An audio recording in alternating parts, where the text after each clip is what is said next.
Okay, chapter 20 is on shock. So we'll talk about the pathogenesis of shock, how it's classified, and then we'll discuss things like anaphylactic and septic shock in more detail, and then end with complications. So because shock is related to blood pressure, let's review blood pressure. So blood pressure is equal to cardiac output times your peripheral resistance. So cardiac output is how much blood is pumped out of the heart per minute. Peripheral resistance is really the resistance in your blood vessels. So if you vasoconstrict, blood vessels goes up. If you vasodilate, blood vessel goes down.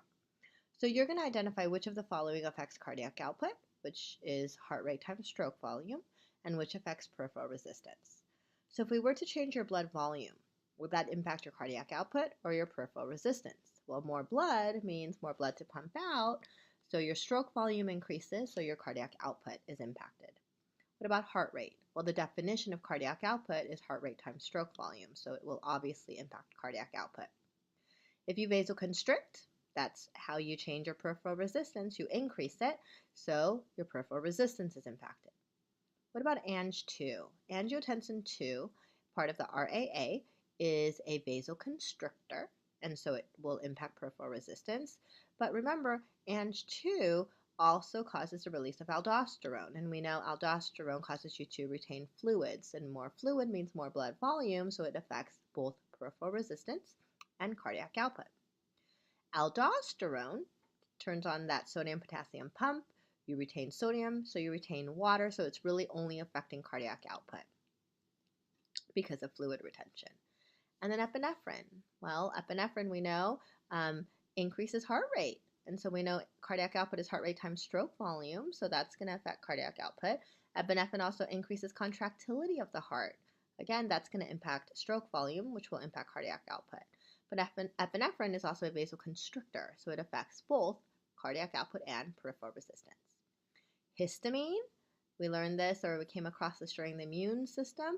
Histamine is a mediator released during an allergic reaction, and it increases capillary permeability. When we increase capillary permeability, fluid is going to leave the capillary, and so blood volume decreases, so that impacts cardiac output. But it also causes vasodilation in the area, and so that's going to impact peripheral resistance, so both. So Mr. Smith was injured in a car accident, and he presents with the following. He's bleeding in the leg, he feels restless, he's pale, he's sweating, he has increased heart rate, so tachycardia. He has a weak pulse, he's breathing rapidly, but he doesn't have any bowel sounds, and his blood pressure is slightly elevated. So looking at his signs and symptoms, what do you think happened to his stroke volume? So remember, stroke volume is the amount of blood pumped out per contraction. Well, he's bleeding.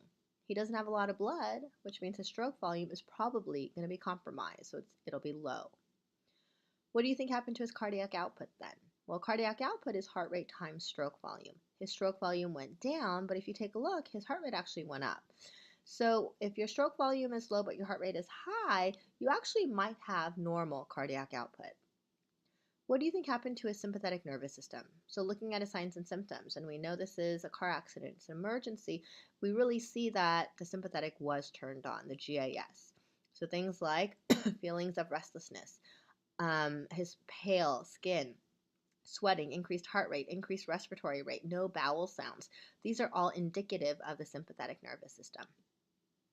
So although he was given 6 units of blood, Mr. Smith got worse. He became lethargic, his blood pressure began to fall even more, and he still doesn't have any bowel sounds, and he's not making urine. So the intern ordered epinephrine, and his blood pressure went up. Why would epinephrine raise blood pressure? Because epinephrine increases heart rate, it increases contractility. Both of those are going to increase cardiac output. It's also a vasoconstrictor. So all of these things will increase blood pressure. But later you overhear the resident telling the intern that probably wasn't the best treatment. Why not if it raised Mr. M's blood pressure? Or Mr. Smith's, I'm sorry. Well, the reason is because he already has a lot of vasoconstriction happening. We saw that by the pale skin, for example, and the no bowel sounds and the no urine production. And so now what you're doing is you're causing even more constriction. So your tissues are really not going to get perfused blood. So it's not going to get a blood supply. Plus, his heart's already working hard. He already had high heart rate. And so you're just making it work even harder. And so making your heart work harder, sending less blood to your tissues are not really good things to do for body function. So Mr. Smith's blood pressure did go up a little bit, and so he was moved out of the ICU, but his chart says you should do 24-hour urine collection. Why? Well, we know he wasn't making any urine, and if he's not making urine, it's probably because his kidneys aren't getting a blood supply. And so if we don't restore blood supply to the kidneys, we can actually have issues with the kidneys. It can lead to kidney failure. So the sympathetic was vasoconstricting his blood vessels, which caused him to stop urinating.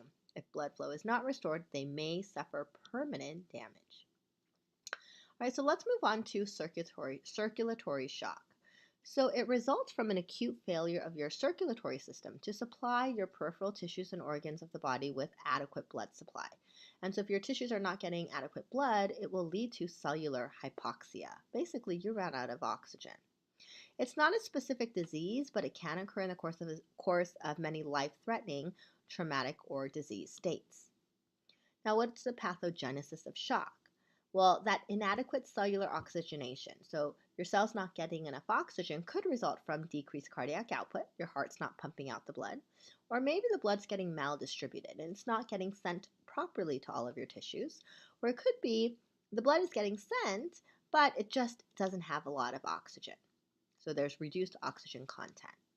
So impaired tissue oxygenation can lead to cellular hypoxia. So your cells don't have enough oxygen. And so when you have cellular hypoxia, it causes things like anaerobic metabolism to occur instead of aerobic because we don't have enough oxygen to do aerobic. Then we start to see free radical production and macrophage induction. Another thing, really quickly go back, is failure of the microcirculation to auto-regulate blood flow can also lead to activation of coagulation. So blood clots can actually start to form, okay, which can become a whole other issue because it can cause ischemia in different parts of the body. So our body is really good at compensating. And so when we compensate, we're really going to try to get more blood going out to the body. So with shock, we have this drop in blood pressure. We have low oxygen going to the tissues. And so we really want to try to compensate by turning on the sympathetic and trying to maintain blood pressure and blood flow to the body. But if we are not able to do that, again, we start to see lactic acid buildup because of anaerobic metabolism. Anaerobic also makes less energy, so we start to see a lack of ATP. And we saw what happens with low ATP, our cells start to suffer from hydropic swelling. They start to swell up because that sodium-potassium pump stops working, and the cells can become dysfunctional, and if it's not corrected, it can lead to cell death. This is another chart that just shows the pathogenesis of shock. So we can see whether it's the heart not pumping or low blood volume or too much vasodilation, it's not getting distributed. We have low cardiac output. Our tissues don't get oxygen. Our cells don't get oxygen. And we start to do anaerobic metabolism, which has low ATP. So the cells start to swell. We start to see free radicals being produced, causing more cell damage. And then the white blood cells can also lead to cell damage. Now, there are different classifications of shock, circulatory shock. And they are hypovolemic, obstructive, cardiogenic, and distributive. And under distributive, we have anphylactic, neurogenic, and septic. So let's go through each very quickly. Hypovolemic, if you look at the word, hypo means low, volemic, volume. So this is due to a drop in blood volume, whether it's loss of whole blood or plasma or extracellular fluid. Obstructive shock is due to an obstruction. The word tells you. So the obstruction is going to impair the heart from filling properly or from ejecting blood properly. Cardiogenic shock has to do with some alterations in the heart's function. And then distributive shock means you have issues distributing the blood. And the reason is because you have too much vasodilation happening. Whether it's because you've lost sympathetic vasomotor tone. Remember, the sympathetic nervous system vasoconstricts, and that gives your blood vessels that tone necessary to be able to send blood throughout the body. If every blood vessel starts to vasodilate, you start to have shocks, distributive shock. So the sympathetic nervous system not working can lead to that, or too many vasodilating substances in the blood can lead to distributive shock, so too much vasodilation happening. And also the presence of inflammatory mediators. So we know that when our immune system gets activated, it releases chemicals, mediators, that one of the things that they can do is cause too much vasodilation. Now, if it's occurring due to an allergy, we categorize that as an anaphylactic shock. If it's due to some issues with the nervous system, so the sympathetic neurons not working, then it's neurogenic shock. Or if it's due to an immune response due to an infection, so not an allergy, but an infection, then we have septic shock. So let's start with hypovolemic and go through each one again. So hypovolemic shock is due to a loss in blood volume. And as a result, we don't have enough blood to fill, first of all, our blood vessels. So that it's not going to flow properly, and we just don't have enough blood to send out to the body. It occurs when there's an acute loss of about 15 to 20% of circulating blood volume, whether again it's whole blood loss due to a hemorrhage, loss of plasma due to severe burns, or loss of extracellular fluid due to vomiting and diarrhea. And then obviously severe dehydration will also lead to hypovolemic shock because you're dehydrated, you've lost blood volume. Our body's really good at compensating, and we're going to use hypovolemic shock as an example. So we can compensate by trying to maintain cardiovascular function. So the sympathetic will increase heart rate, increase contractility to try to send more blood out into the circulation. We'll also vasoconstrict blood vessels that go to our non-vital organs and kind of redistribute blood to the vital organs and keep them going. We also have some mechanisms to try to maintain blood volume. So this is all occurring because we have a drop in blood volume. So let's try to maintain it. And so we can, restore it. So one thing we can do is stimulate thirst. So when you bring in more fluids, your blood volume goes up. Or we can try to keep what we have. So we can release antidiuretic hormones so that we don't urinate out more blood or more fluid, which will drop blood volume. We can also do that by turning on the RAA, and we know that aldosterone will also help us retain fluids. And then we can also try to get some blood from either the venous circulation or from the liver. So the liver can store some blood. We can get it from there. The veins, remember, have those valves that help us store blood. So we can try to get more blood into the arterial circulation from these sources. The severity of the symptoms of hypovolemic shock really correlates to how much blood you've lost. So the greater the loss in blood volume, the greater or the more severe the signs and symptoms will be. And so how do you treat it? Go to the underlying cause. So replace the blood that you've lost and prevent more blood from being lost. So if you have a hemorrhage, stop the hemorrhaging and then replace the blood. So replacing blood volume is the way to help with hypovolemic shock. Obstructive shock. So there is an obstruction. So there's some sort of mechanical, physical obstruction that's preventing blood from flowing into the heart or flowing out of the heart. And you can see that in this figure here. So your heart will not be able to fill properly. And a lot of the times you see it as a sign of right-sided heart failure. So what can cause an obstruction? We can have a pulmonary embolism, cardiac tamponade. This is, again, when fluid accumulates around the heart, around the pericardium, and it really restricts the heart from being able to move and function. And then a tension pneumothorax can also obstruct heart function and blood flow. So you want to manage whatever is causing the obstruction. And so if you can manage that, then that's how you're going to treat obstructive shock. And then we have cardiogenic shock. So cardiogenic shock really has anything to do with the heart. So the heart fails to pump blood adequately. So obviously your sympathetic will respond to try to deal with that, but that can actually become a problem because your heart's not working properly. There's something wrong with the heart. So the sympathetic will make your heart work even harder. So a heart that's not working properly, if you make it work even harder, that may actually cause your heart to worsen, and it can lead to heart failure. So what can cause cardiogenic shock? So it could result from ventricular dysfunction due to myocardial infarction. So an MI, a heart attack, loss of blood to the heart is one. We also have arrhythmias of cardiac contraction, a septal defect, maybe between the ventricles, or an aneurysm in the ventricle, or it could be issues with the valves, or issues related to open heart surgery. Just really anything related to the heart itself not working properly would be considered cardiogenic shock. So you would have to fix whatever the issue is with the heart. So the low cardiac output that you see with cardiogenic shock means there's less oxygen getting delivered to the tissue. So the therapy is really aimed at trying to improve that cardiac output. So you can use inotropic agents, which increases contractility to get more blood out, or try to reduce afterload so there's less resistance that your heart has to work against. Another is to use intra-aortic balloon counterpulsion.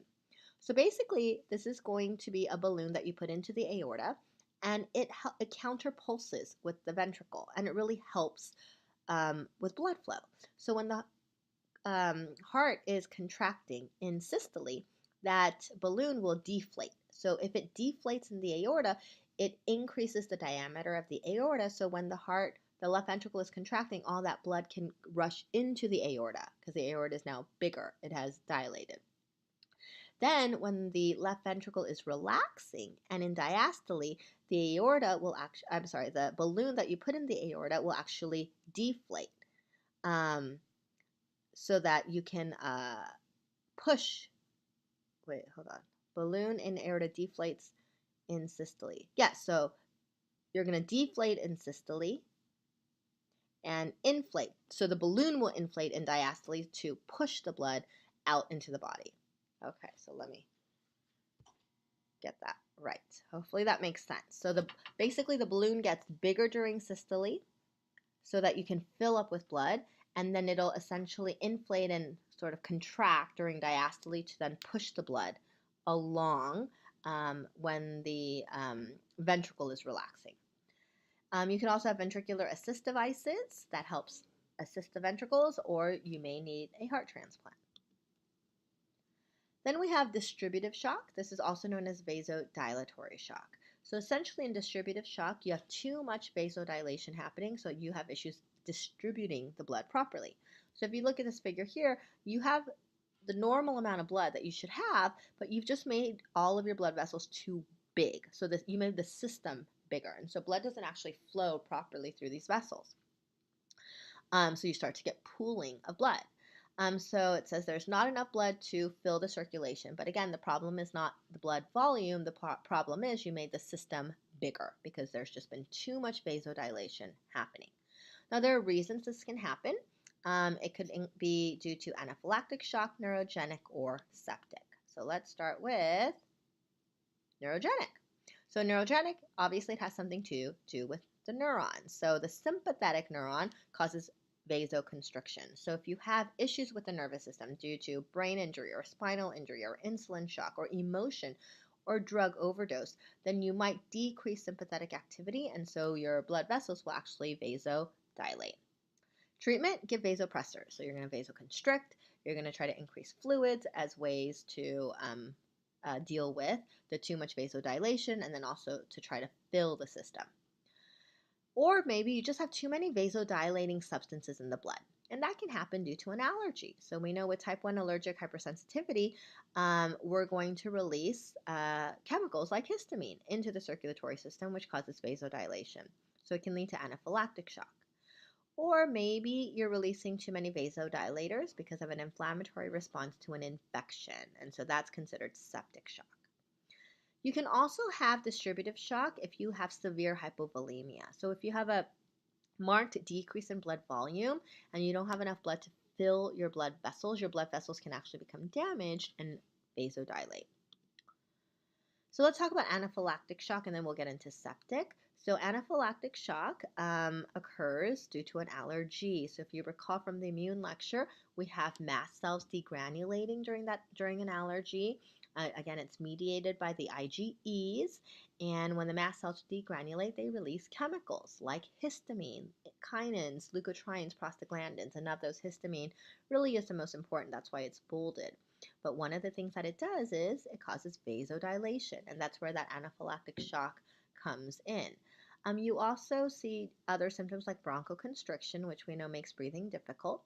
We also see increased capillary permeability, which means fluid is going to leave the capillaries, and that will also contribute to the shock.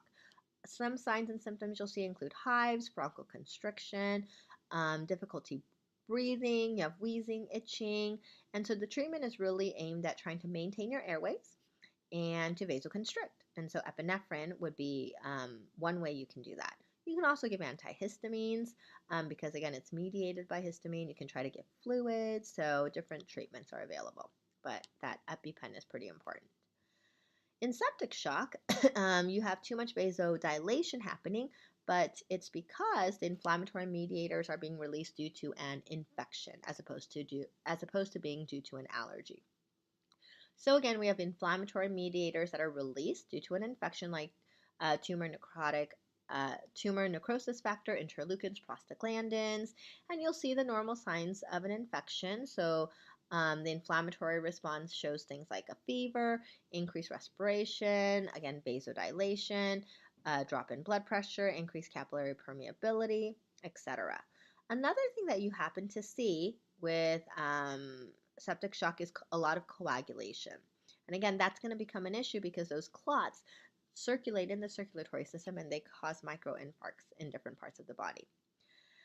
Treatment, try to improve blood flow distribution. Manage the infection. This is due to infection, so give antibiotics to try to manage that. Give fluids to fill the system. All right, so septic shock can have a high mortality rate. So those inflammatory mediators that are released can damage our endothelial cells, and they'll respond several ways. They can promote clot formation, so that's where all those little clots form, and all those clots can become a problem because they cause blockages in your blood vessels.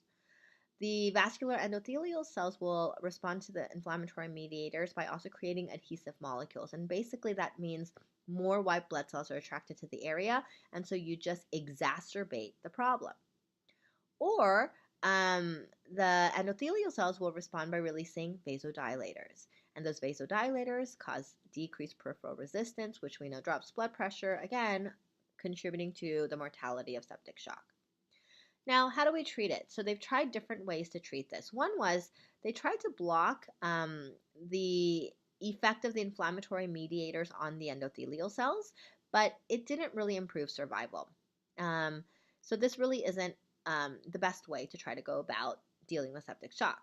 So then they tried to block each of these. So when they blocked the production of vasodilating substances, the results were good in some studies, but it didn't really work in others. So we really, this isn't the best way. Then when they tried to block the creation of adhesive molecules to try to prevent more white blood cells from coming to the area to exacerbate the problem, again, this is still under study.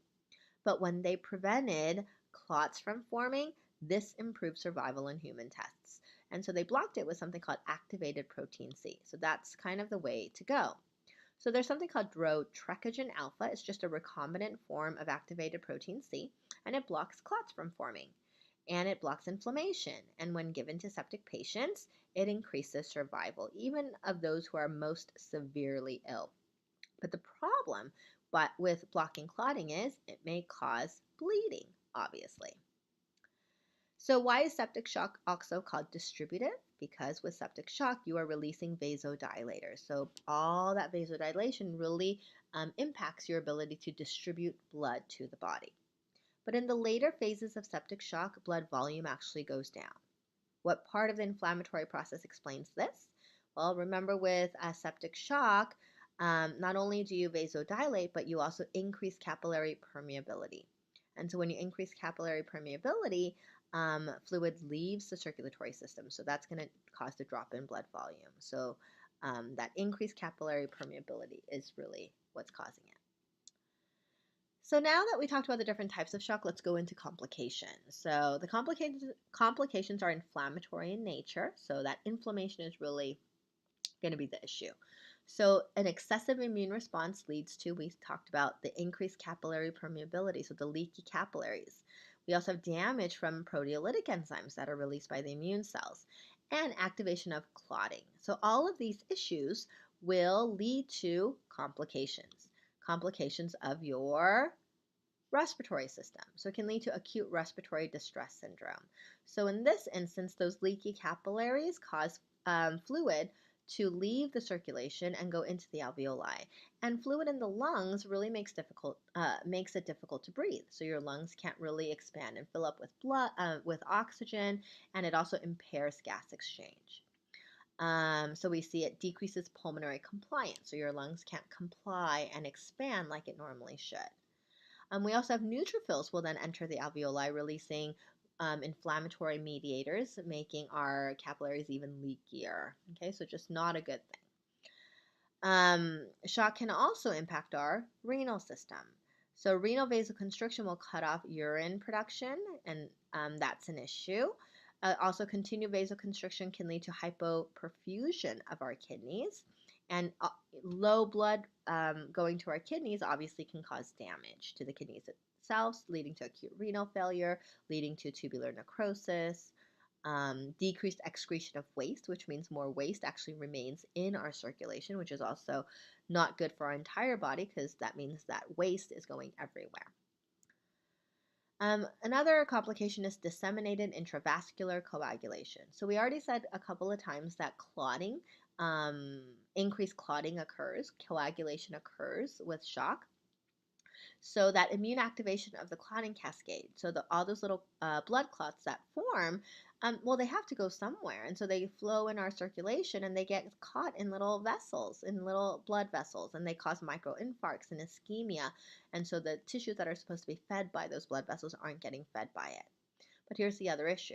When you have a lot of clots happening, and I mentioned this previously in another lecture, not only do you have blocked blood vessels, but you can also have bleeding issues.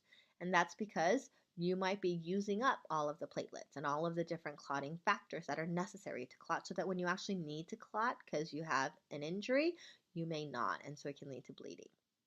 And then finally, we have multiple organ dysfunction syndrome. So this is most commonly seen with sepsis, so with infection, and it's initiated by the immune system.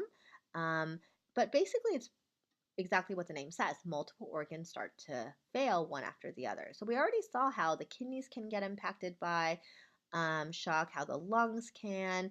And as these organs kind of start to fail and become dysfunctional, other systems of the body will try to compensate, which means they have to work harder. And eventually they will start to kind of peter out as well. And so we start to see one organ after another start to fail. This is the most frequent cause of death in the non-coronary ICU. And mortality rate can vary from 30% to as high as 100%. I know that's a big range, but there you go. And the mechanism isn't fully understood, but we've already talked about how different organs can be individually impacted, and how as one organ compensates for another and you work it harder, obviously it can also become compromised. So we're going to end with a quick question. Which of the following is the physiological problem of shock? So what's the real issue here with shock? Your tissues are not getting oxygen, so tissue hypoxia. Okay, so here's a worksheet that kind of summarizes a little bit of what we talked about. So blood pressure is equal to cardiac output times total peripheral resistance. So based on your knowledge, which factors affect cardiac output, which factors affect peripheral resistance?